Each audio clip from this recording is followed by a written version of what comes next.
ceux qui ont le pouvoir sont ceux qui ont réussi à s'accaparer des choses, à posséder, à être en possession des choses qui permettent des modifications gigantesques dans le monde, qui permettent le pouvoir, la capacité d'influencer le monde, de modifier le monde.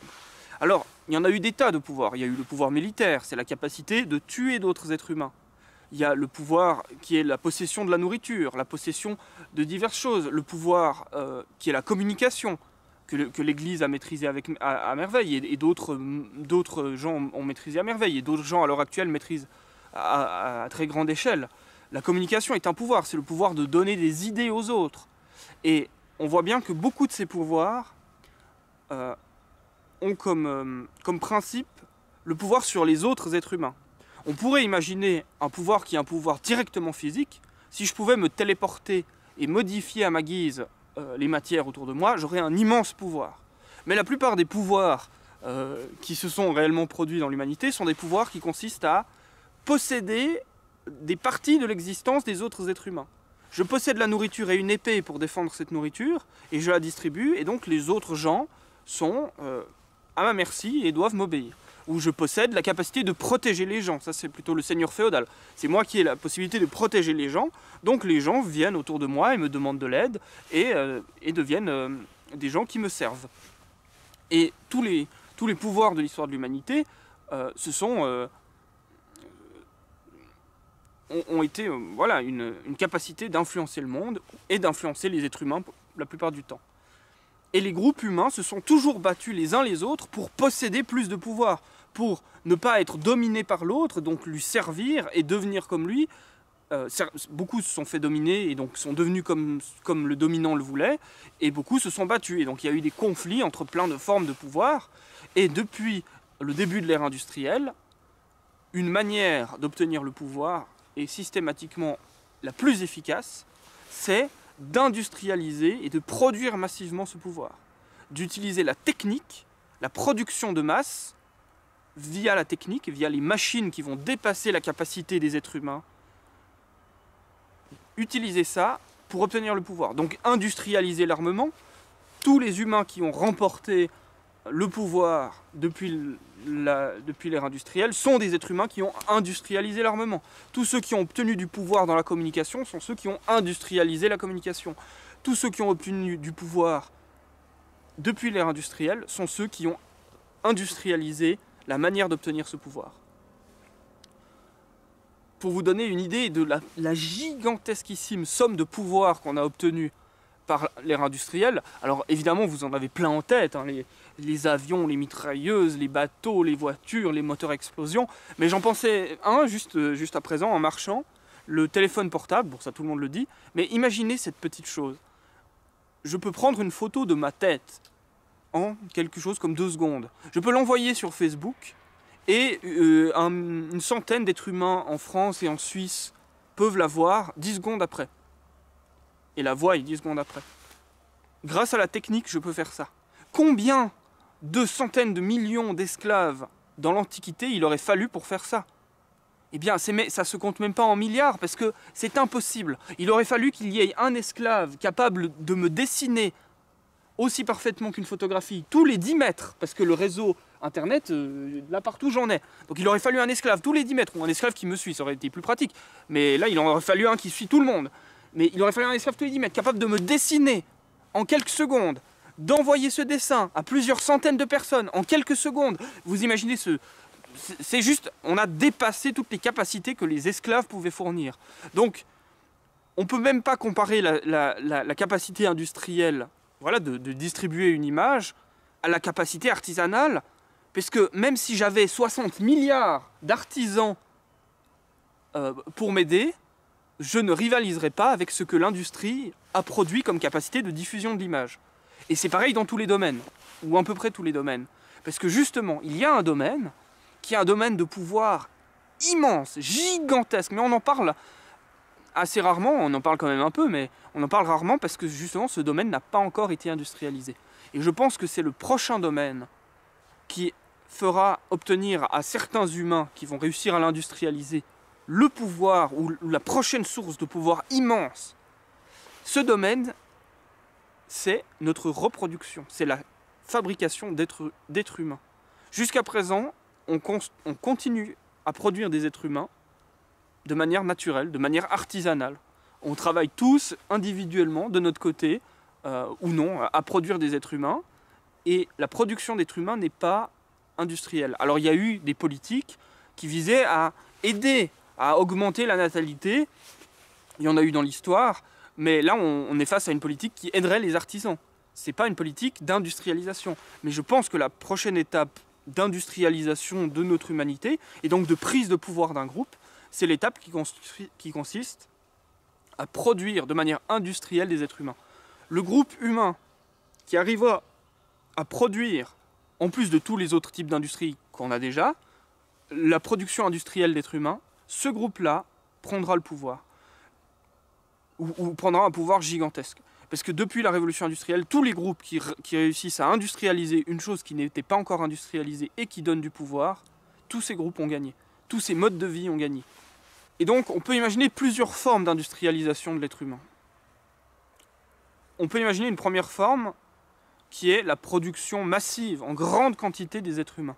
On peut imaginer une autre forme qui est la production avec précision des êtres humains. Vous voyez que l'informatique, c'est pas que de la production de masse de barres de fer, c'est une précision énorme dans la technique. Et bien, si on arrive à faire une précision énorme dans la production des êtres humains, sélectionner pile les bons êtres humains, pile ce qu'on veut pour obtenir le pouvoir, parce que c'est toujours ça qu'il y a derrière, pour que le pouvoir soit accru, eh bien, on verra soit des êtres humains améliorés, soit des êtres humains produits en masse. Et donc, je pense que, voilà, j'ai pas du tout dit, mais j'ai introduit le sujet. Et surtout, j'ai introduit l'explication, parce qu'on entend souvent parler, le transhumanisme, etc. Mais on entend moins parler de pourquoi. Pourquoi le transhumanisme? Pourquoi la sélection biologique des êtres humains?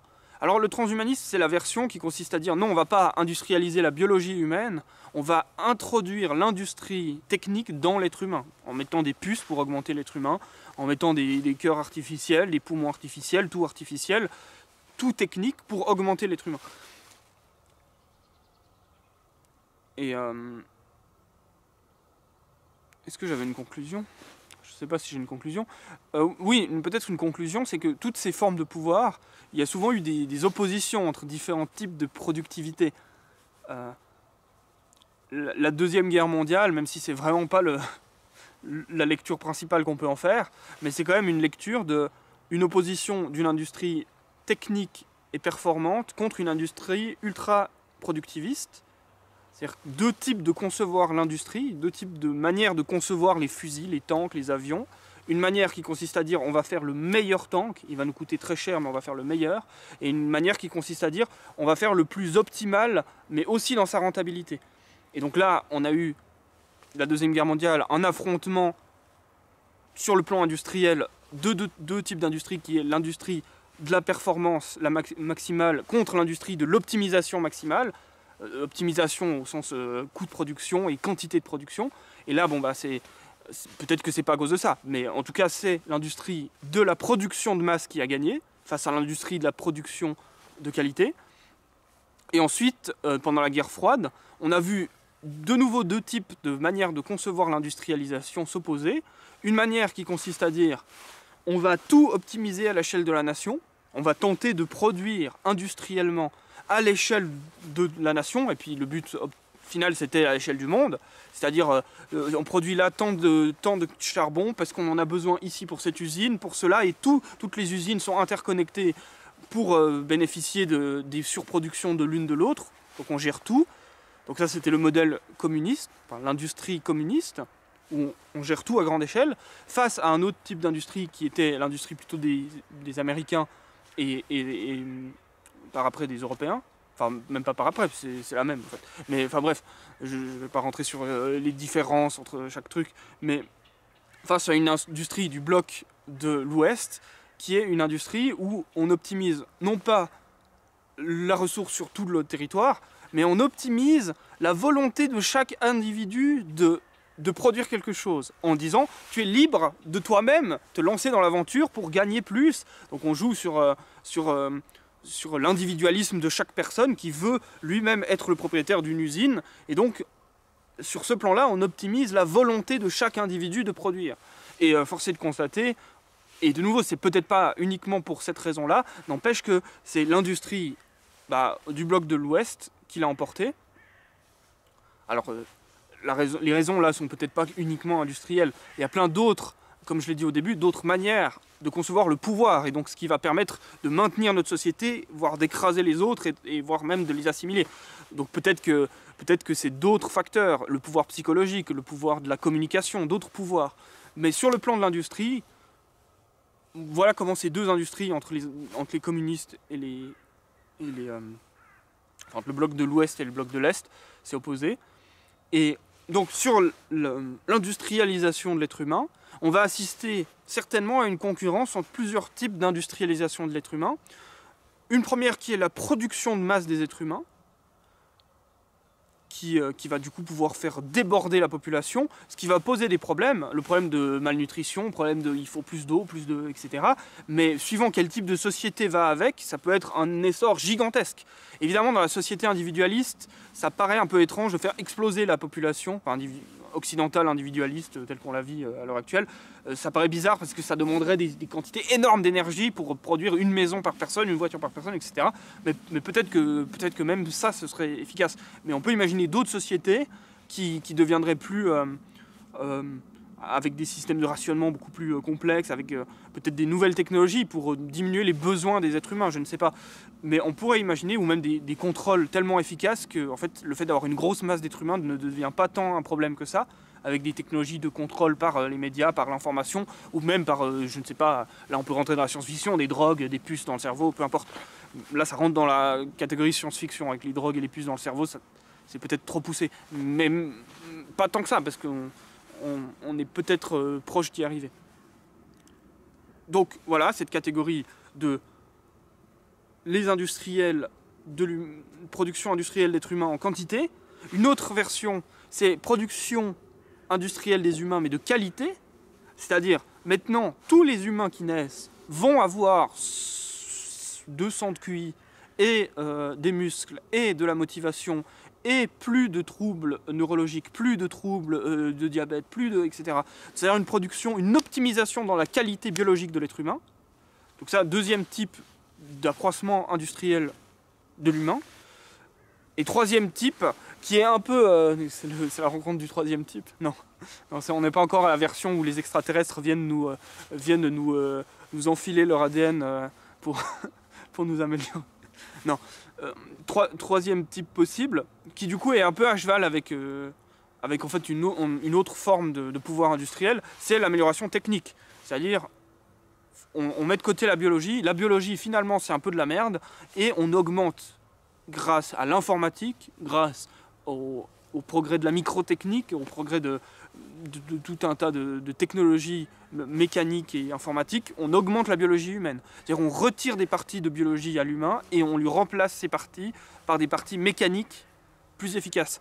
Et c'est pas un hasard que cette chose est la première qu'on voit déjà. Les sportifs de course de vitesse, ceux qui ont des prothèses ont déjà dépassé les capacités de ceux qui n'ont pas de prothèse. C'est-à-dire que la prothèse, dans le domaine de la course, la jambe naturelle humaine reste tellement plus polyvalente que tout ce qu'on a pu faire mécaniquement, en tout cas à ma connaissance, qu'en fait, d'un point de vue de la polyvalence, on n'en est pas là. Mais au point de vue de la performance pure dans un domaine, on a des technologies qui ont clairement dépassé nos parties biologiques humaines. Une prothèse pour courir, c'est des prothèses un peu courbées comme ça, en fil de fer, j'allais dire. en fibre de verre et en tout un tas de matériaux. Bon, je ne connais pas tous ces matériaux, mais ces prothèses nous permettent de courir plus vite que si on ne les avait pas. Et donc, ce type d'industrialisation de l'être humain est déjà possible, est déjà envisageable. Enfin, envisageable, elles sont déjà les trois envisageables. Et peut-être que ce que j'ai dit est bien trop long pour ce que j'avais à dire. Je suis désolé si c'est le cas. Vous avez qu'à faire les humains augmentés et multiplier par 2 la vitesse de lecture du lecteur audio pour augmenter votre puissance, pour optimiser votre temps. Ah, des cailloux qui bougent. Un sanglier qui descend la colline. Qu'est-ce que c'est?